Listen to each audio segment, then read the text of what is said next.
Assalamualaikum warahmatullahi wabarakatuh. Salam sejahtera bagi kita semua.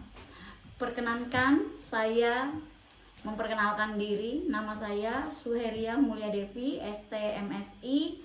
Saya merupakan dosen tetap program studi Teknik Sipil, Fakultas Teknik Sipil dan Perencanaan Universitas Balikpapan.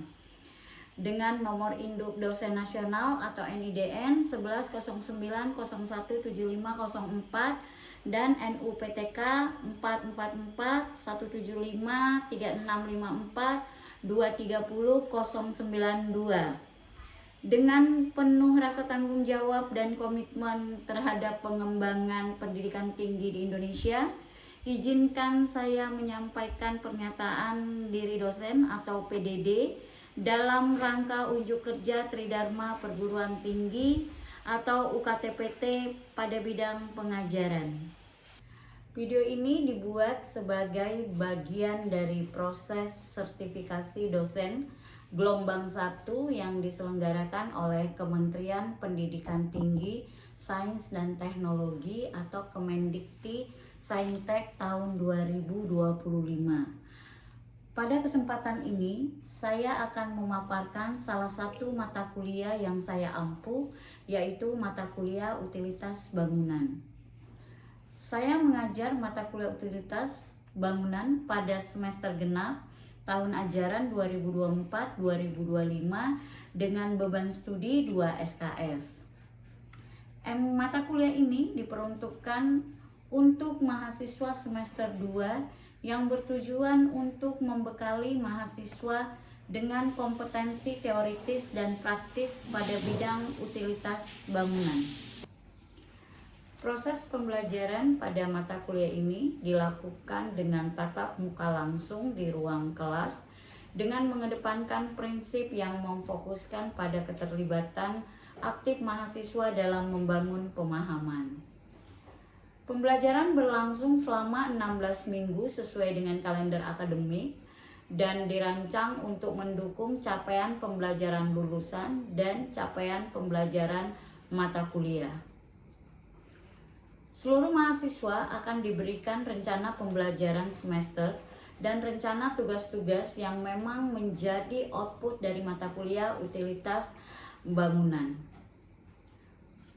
Untuk metode pembelajaran pada mata kuliah ini dirancang dan dilaksanakan dengan pendekatan student center learning yang mendorong keterlibatan aktif mahasiswa. Untuk metode pembelajaran pada mata kuliah ini dirancang dan dilaksanakan dengan melalui pendekatan student center learning yang mendorong keterlibatan aktif mahasiswa. Proses pembelajaran dikombinasikan yang bertujuan untuk membentuk kemampuan mahasiswa untuk merancang dan memahami prinsip dan sistem utilitas bangunan, yaitu mekanikal, elektrikal, elektronika, dan plumbing, serta cara mengintegrasikan sistem utilitas pada bangunan. Mahasiswa juga akan memahami hubungan sistem utilitas bangunan terhadap rancangan yang efisien, berkelanjutan, dan memenuhi kebutuhan pengguna dengan baik. Dengan variasi metode yang disesuaikan untuk mencapai kompetensi kontekstual dan aplikatif mahasiswa. Metode yang diterapkan adalah 1. Ceramah partisipatif, 2. Diskusi terstruktur, 3. Studi kasus, 4. Penugasan proyek, 5. Presentasi dan umpan balik. Untuk mendukung capaian pembelajaran lulusan program studi Teknik Sipil S1 yang terdiri dari 3 domain utama, yaitu S adalah sikap, P adalah pengetahuan, KU dan KK adalah keterampilan. Adapun capaian pembelajaran lulusan yang relevan dan diintegrasikan dalam pembelajaran adalah S9, menunjukkan sikap bertanggung jawab atas pekerjaan di bidang keprofesian teknik sipil, khususnya dalam perancangan dan pengawasan sistem utilitas bangunan. P1. Menguasai prinsip dan konsep dasar sistem utilitas bangunan, air bersih, pembuangan, listrik, ventilasi, transportasi vertikal, dan proteksi kebakaran. P2. Menguasai metode perencanaan, perhitungan, dan pengintegrasian sistem utilitas dalam bangunan berdasarkan standar nasional dan internasional. P3. Memahami dampak lingkungan dari penerapan sistem utilitas serta teknologi hemat energi dan konservasi sumber daya. Untuk KU 1, mampu menerapkan pemikiran logis, kritis, inovatif, bermutu dan terukur dalam melakukan pekerjaan yang spesifik di bidang keahliannya serta sesuai dengan standar kompetensi kerja bidang yang bersangkutan. KU 2, mampu bekerja sama dalam multidisiplin serta bertanggung jawab pada capaian kerja kelompok, terutama dalam perencanaan sistem utilitas. KU 3, mampu menyampaikan gagasan dan solusi perancangan utilitas secara tertulis dan lisan dengan media dan teknologi informasi yang tepat.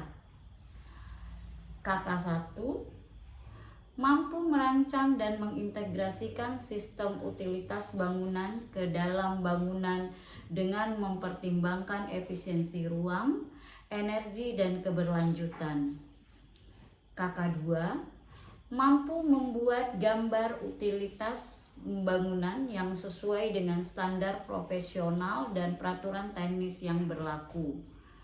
KK 3, mampu mengevaluasi dan mengkaji sistem utilitas dalam bangunan existing serta memberikan rekomendasi perbaikan dan optimalisasi. KK 4, mampu menggunakan perangkat lunak pendukung dalam merancang dan menganalisis sistem utilitas bangunan, misalnya AutoCAD, MEP, Revit, dan lain-lain. Setelah menyelesaikan mata kuliah ini, mahasiswa diharapkan mampu menunjukkan pengetahuan, keterampilan, dan sikap yang tercermin dalam capaian pembelajaran mata kuliah, yaitu CPMK 1. Mahasiswa diharapkan dapat fokus pada prinsip dasar sistem dasar utilitas pada bangunan.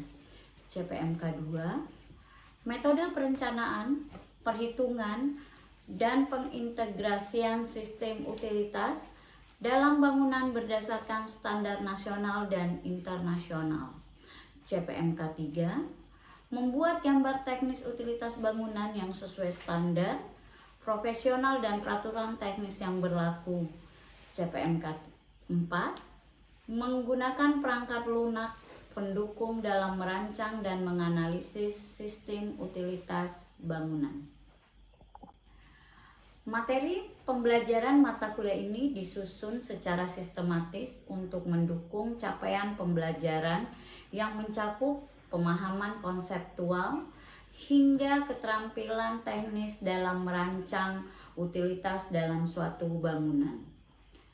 Adapun ruang lingkup materi pembelajaran mencakup 1. Prinsip dan sistem mekanikal, elektrikal, dan plumbing yang berkaitan dengan perancangan gedung.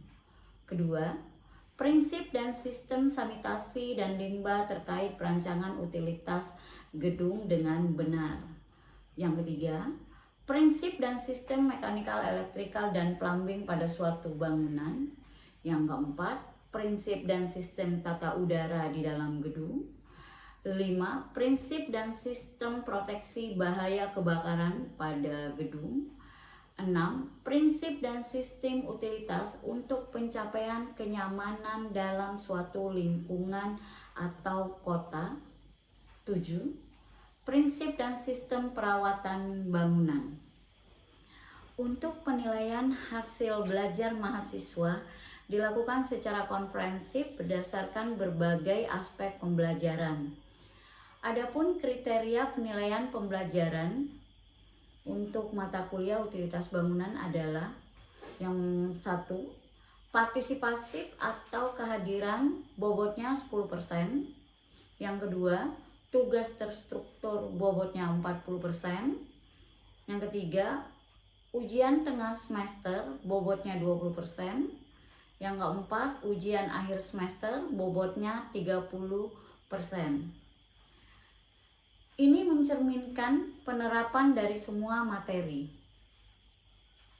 Untuk rentang nilai pada mata kuliah ini, dalam proses evaluasi pembelajaran, saya menggunakan rubrik penilaian yang telah ditetapkan di Pedoman Akademik Universitas Balikpapan, dan saya memastikan bahwa saya memberikan nilai secara objektif, adil, dan akuntabel. Adapun penilaian pembelajaran adalah dalam bentuk huruf, nilai indeks, dan nilai angka. Huruf A, nilai indeksnya adalah 4,00, nilai angkanya 80,01 hingga 100. Huruf A minus, nilai indeksnya 3,70, nilai angkanya 77,01 sampai 80,00. Huruf B plus dengan nilai indeks 3,35, nilai angkanya 73,51 sampai 77. Huruf B, nilai indeksnya adalah 3,0, nilai angkanya 70,01 hingga 73,50. Huruf B minus, nilai indeksnya adalah 2,70 dan nilai angkanya adalah 67,01 hingga 70,00. Huruf C plus, nilai indeksnya 2,35 dan nilai angkanya 63,51 hingga 67,00.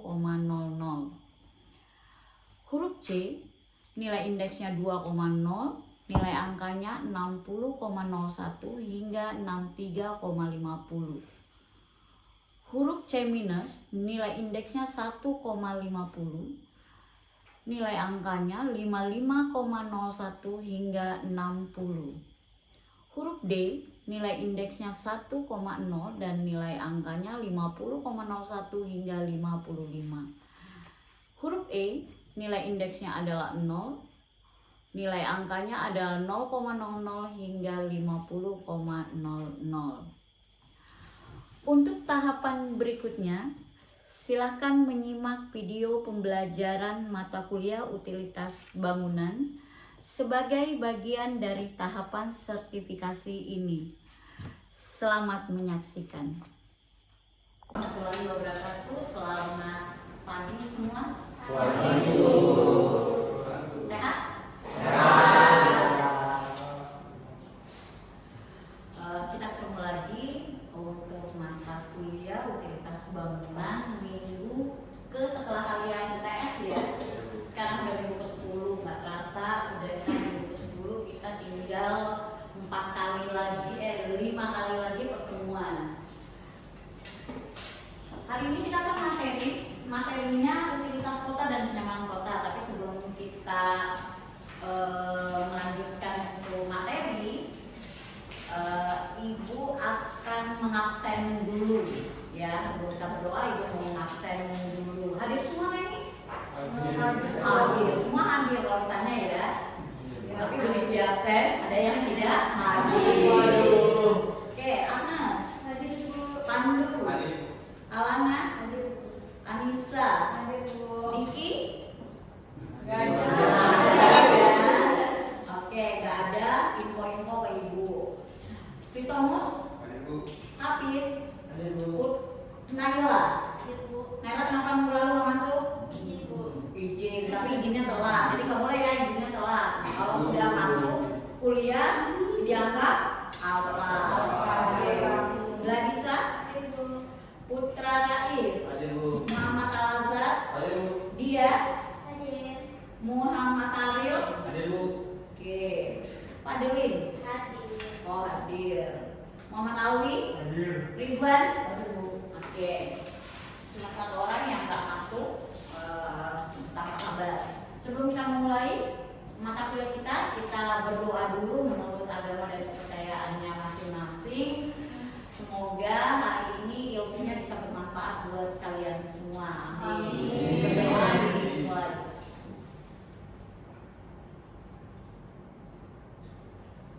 Berdoa selesai. Oke. Sebelum ibu masuk ke materi ini, ibu review kembali, dibuka catatannya. Minggu lalu ibu ada menjelaskan tentang utilitas di dalam bangunan, yaitu kita plumbing, ya, plumbing baik air bersih, air kotor, air panas, semua kita hitung. Masih ingat ya? Jangan-jangan sudah bangun rumah langsung tidur nggak ingat lagi, gitu ya.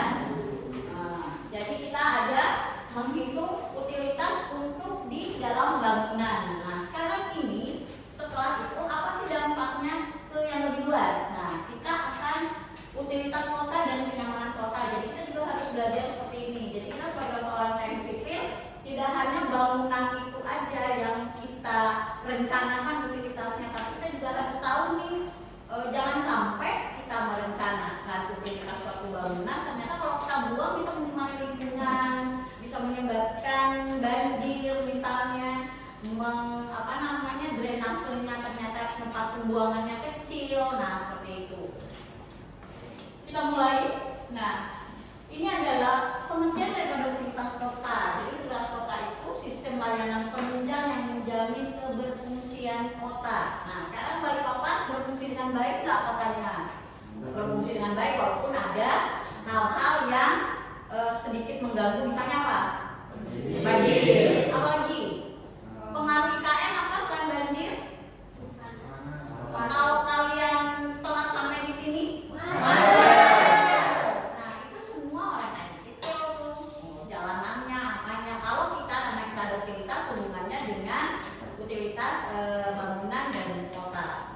Kenyamanan kota penting dalam seorang perencana, baik teknik sipil, baik arsitektur, baik teknik lingkungan, ya. Jadi itu adalah satu kesatuan dalam membuat kenyamanan dalam kota. Karena kita orang teknik sipil, berarti kita ambil bagian kita nih.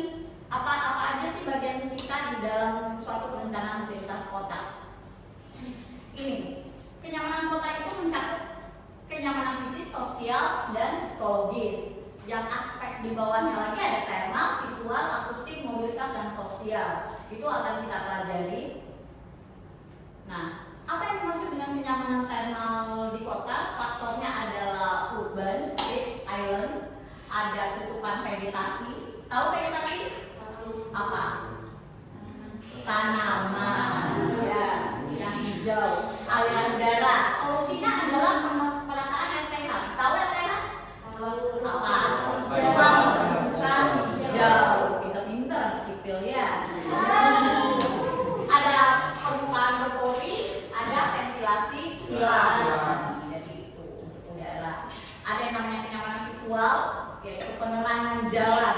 Jadi penerangan jalan itu merata. Mungkin kalian misalnya di pemukiman atau di jalan ada yang tidak rata, berarti belum ditata dengan baik, ya. Tapi Balikpapan terus berbenah. Jadi ada beberapa proyek-proyek untuk penerangan jalan, ya. Jadi nggak usah takut, nanti visi misi pemerintah kita adalah membuat kota Balikpapan terang. Nah, itu ada tuh. Tata ruang kota yang menarik, warna dan material fasilitas kota, itu termasuk kenyamanan visual, kenyamanan yang kita lihat. Ada lagi namanya kenyamanan akustik. Nah, pengaruh bisingan, lalu lintas dan industri. Balikpapan itu juga terkenal selain wisata, industrinya juga besar. Sekarang udah berkumpul di Kariangau. Dulu, tapi ini masih banyak nih yang belum pindah, tapi nanti cepat atau lambat semua akan dikumpulkan di Kariangau. Jadi pusat industri kita itu di Kariangau. Strateginya adalah vegetasi buffer, zonasi kegiatan, material peredam suara. Jadi itu harus kita tahu. Ada lagi namanya kenyamanan mobilitas. Jadi kenyamanan mobilitas itu seperti nyaman kita jalan kaki, nyaman kita bersepeda. Kalau kalian bersepeda di kota Balikpapan nyaman nggak? Sudah nyaman ya? Nyaman lah ya, karena sendiri. Ya, itu siapa yang merencanakan? Ya kalian sebagai seorang teknik sipil. Arsitektur yang akan mewujudkan keinginan-keinginan itu. Ya, jadi bekerja sama dengan teknik lingkungan, dengan arsitektur. Tapi kalian yang berperan aktif di teknik sipil yang apalagi yang bagian transportasi. Yang kedua ada fasilitas pedestrian. Yang terbaru pedestrian kita yang paling enak dilihat di mana? Jalan MT Haryono seputaran. Apa yang paling kalian ingat kalau di MT Haryono? Wih, Gajolan. Nah, itu mungkin ibu bilang adalah ya. Ada lagi DKI kota berbasis TOD, yaitu Transit Oriented Development. Jadi ini kenyamanan untuk mobilitas. Yang lain ada lagi namanya kenyamanan sosial. Bu, kenapa sih kita harus tahu-tahu habis jangan mainan didengar, nanti dikasih soal nggak ngerti ya. Ada namanya kenyamanan sosial. Kenapa sih Bu kita harus mempelajari itu sebagai seorang teknik sipil? Ya itu rasa kita sebagai seorang lulusan nanti teknik sipil. Jadi kita juga harus mengetahui ruang publik itu untuk apa sih fungsinya, kita ngapain sih. Pernah nggak sih lihat misalnya di taman 3 generasi itu ibu-ibu berkumpul anak sana gitu sekarang. Ya, ruang terbuka hijau itu dijadikan begitu. Jadi nggak lagi cuma pergi duduk-duduk, ternyata ada kegiatan di situ. Jadi ada interaksi seperti itu. Ada keamanan dan penerangan malam, ada aksesibilitas untuk semua kalangan. Jadi semua untuk disabilitas, untuk lansia, untuk anak-anak, untuk remaja, untuk orang tua itu harus semuanya ramah. Ramah dalam artian perencanaannya harus bagus. Ya, itu yang harus kalian terapkan di setiap kalau diminta untuk merencanakan utilitas. Peran sistem utilitas dalam kenyamanan. Nah ini, bagaimana sih kalau kita bangunan? Nah, seperti minggu lalu dijelaskan bahwa kalau kita di dalam bangunan, kenapa sih kita harus merencanakan utilitas dalam suatu bangunan supaya satu kita itu nyaman. Bagaimana kalau di dalam mall ternyata nggak ada AC-nya? Nah, itu kan nggak nyaman, nggak sehat juga. Kalau nggak sehat, misalnya nih toiletnya tidak sesuai dengan jumlah pengunjung dan lain sebagainya. Nah, itu kan nggak nyaman, nggak sehat. Dan itu memang tujuannya utilitas dipelajari. Bagaimana suatu gedung itu nyaman untuk kita pergunakan untuk beraktivitas atau untuk misalnya mall untuk yang umum. Drainase mencegah banjir. Jadi kalian sebagai seorang teknik sipil harus benar-benar merencanakan drainase yang baik. Bagaimana debit hujan tertinggi itu bisa menampung air itu untuk dialirkan ke mana? Dari drainase kita alirkan ke mana tuh yang luas sekali di sana? Laut. Bagaimana caranya air drainase kita bertemu dengan pasang itu tidak banjir. Nah, itu tugas kalian sebagai seorang teknik sipil. Jadi drainasenya bagaimana caranya direncanakan. Air bersih dan sanitasi. Jadi hubungannya dengan kesehatan. Air bersih dan lain sebagainya, sanitasi itu wajib kalian benar-benar diperhatikan cara menghitungnya. Minggu lalu sudah Ibu ajarkan yang untuk konstruksi. Nanti minggu depan Ibu ajarkan yang untuk skala kota. Ya. Jadi minggu depan siapkan kalkulator dan lain sebagainya, pensil, kertas buram untuk kita mengerjakan perhitungan itu. Listrik dan jaringan, penerangan dan konektivitas jelas. Kalau suatu kota gelap itu tidak nyaman. Di mana? Apa artinya kalau menimbulkan apa? Kalau kota kita banyak yang gelap, kejahatan atau kriminalitas. Ya, nah itu kita nggak mau. Balikpapan dikenal dengan kota aman. Yang selanjutnya adalah manajemen sampah. Nah ini sampah nih. Balikpapan selalu mendapat adiwiyata, ya, kota terbersih.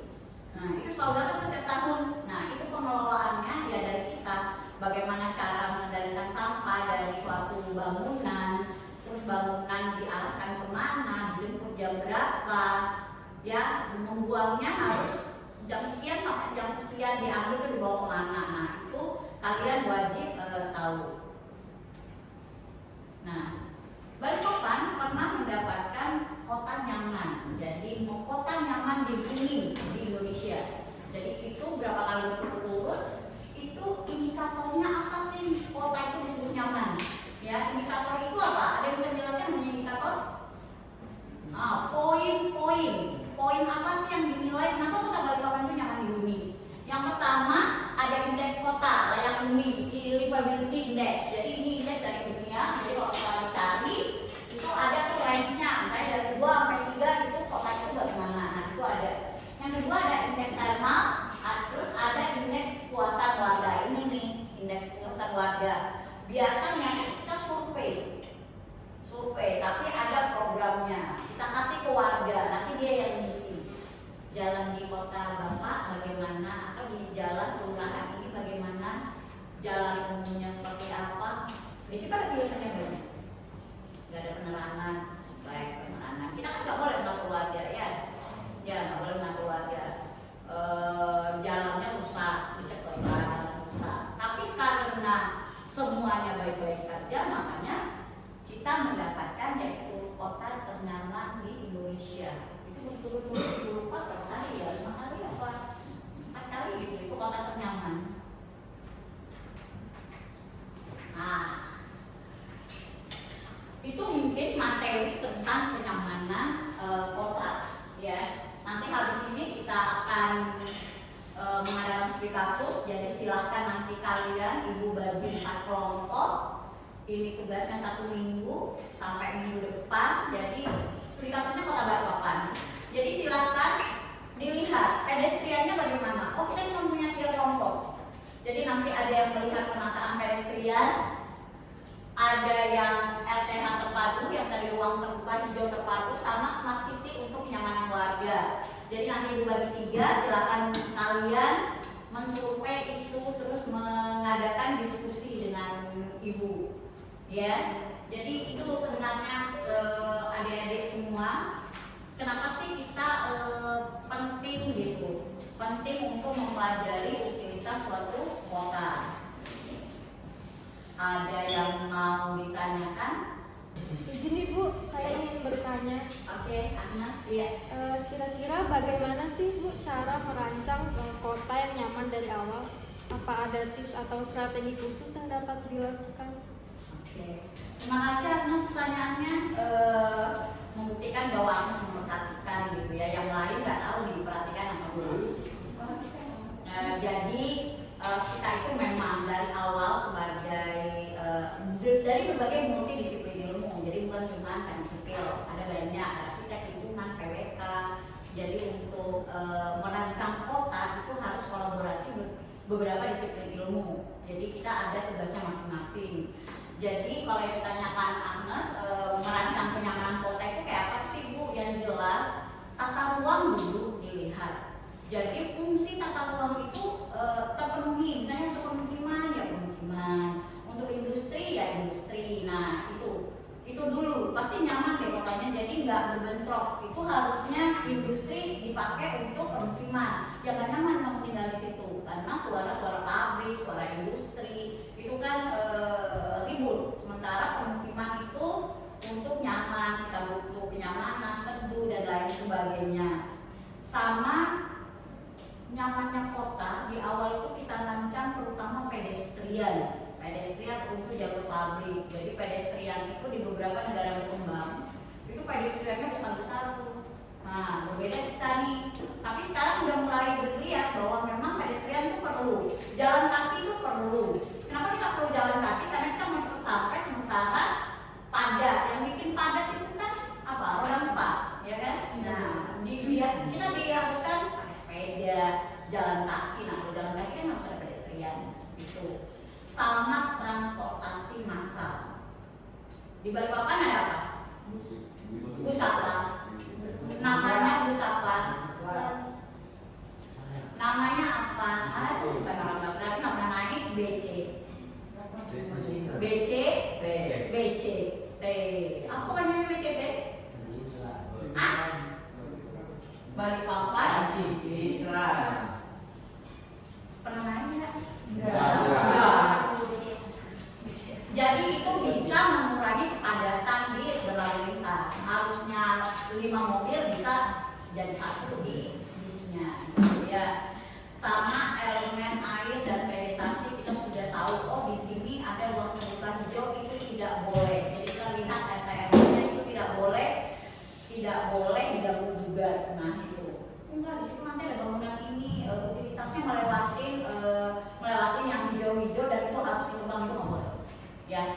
Itu yang pertama yang harus kita sebagai seorang perencana utilitas. Jadi ruang pabrik dihubungkan dengan pedestrian itu penting sekali ya. Jangan sampai kalian mendesain diminta PWK, diminta arsitektur sipil, gimana nih ini kalau kita simpan pedestrian terus kita simpan drainase, bagus nggak sih, ini fungsinya berfungsi dengan baik nggak sih. Nah gitu kalian harus mengecek semua itu, jadi berkolaborasi ya. Paham?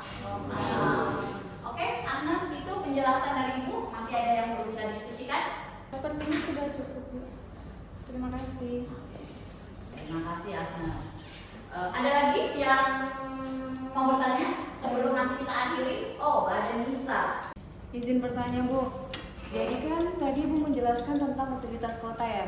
Iya. Saya punya pertanyaan. Kira-kira ada nggak, Bu, contoh nyata dari pengaruh utilitas pada kenyamanan suatu kota? Oke, Nisa, terima kasih pertanyaannya. Kalau kita membayangkan mungkin agak susah ya. Nisa menanyakan contohnya di mana sih, Bu, gitu ya. Jadi ada beberapa sebenarnya contoh. Kalau misalnya nih bagian transportasi, jadi kota itu kan dinyatakan nyaman, drainasenya bagus, PJ-nya penerangannya bagus, transportasinya bagus, pengelolaan sampahnya bagus, sama ruang terbuka hijaunya itu sesuai dengan perhitungan suatu kota. Jadi misalnya drainase, itu ada contohnya di Jakarta. Drainase itu ada smart drainase di Jakarta, jadi smart drainase gitu. Jadi bagaimana drainase itu tidak hanya berfungsi untuk mengalirkan, jadi kayak tempat-tempat kayak wisata-wisata gitu enak gitu melihatnya. Nah itu ada juga. Kalau PJU aman dan nyaman di malam hari, itu bisa di Surabaya ada contohnya. Di Balikpapan juga sebenarnya sudah ada, di Jalan MT Haryono itu udah dikatakan PJU-nya aman ya, aman dan nyaman di malam hari. Kalau di Balikpapan sudah sebagian besar, cuman memang ada beberapa yang masih perlu ditangani oleh pemerintah. Kalau transportasi tadi ada, kita punya BCT, itu contoh nyata, walaupun masih dalam tahap percobaan. Yang kalau kalian memang betul-betul mau lihat itu Transjakarta. Nah itu Transjakarta. Jadi kalau ke Jakarta ada MRT, nah itu kereta api cepat itu ada. Terus kalau sampah, nah sampah itu ada bank sampah di Jogja, silakan aja di browsing, itu juga termasuk salah satu contoh. Kalau kita ada apa, pembuangan akhir, TPA di mana? TPA Manggar. Nah gitu, itu ada bank sampah di situ. RTH, udara sejuk dan berekreasi.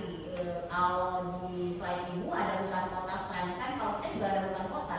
Hutan kota banyak, cuman memang belum untuk rekreasi banyak. Ada di Balikpapan Selatan, tuh banyak tuh hutan kota yang disediakan seperti itu. Kita punya hutan lindung ya, yang ada di kilometer 15. Itu sudah merupakan contoh nyata dari kenyamanan kota kita gitu. Jadi di sana kita bisa belajar, bisa berwisata di kebun raya Balikpapan, hutan lindung juga ada ya. Terima kasih Nisa. Itu tadi penjelasan Ibu. Ada yang perlu kita diskusikan lagi? Sudah cukup, Bu. Terima kasih. Oke, terima kasih Nisa. Oke, adik-adik, karena sudah tidak ada lagi yang perlu kita diskusikan, Ibu berharap bahwa materi kita minggu ini yaitu kenyamanan utilitas dalam suatu kota, kalian bisa berdiskusi dengan tugas Ibu kasih waktu 1 minggu, jadi minggu depan kita presentasi untuk 3 kelompok. Jadi hari ini materi Ibu kesimpulannya adalah kenyamanan kota tergantung pada sistem utilitas. Jadi selalu tergantung pada sistem utilitas dan desain kota. Yang kedua, arsitek dan kalian sebagai seorang teknik sipil harus memahami kebutuhan manusia dan teknologi ya. Arsitek merencana, kalian yang melaksanakannya dan berkolaborasi dengan berbagai disiplin ilmu untuk menciptakan kota yang nyaman, bukan hanya di Kota Balikpapan, dimanapun nanti kalian berada. Terima kasih adik-adik semua. Sebelum Ibu tutup perkuliahan kita, kita berdoa untuk kelancaran kita pulang sampai ke rumah. Hari ini udah mata kuliah terakhir kan? Iya. Oke. Kita berdoa menurut keyakinan kita masing-masing. Berdoa dimulai.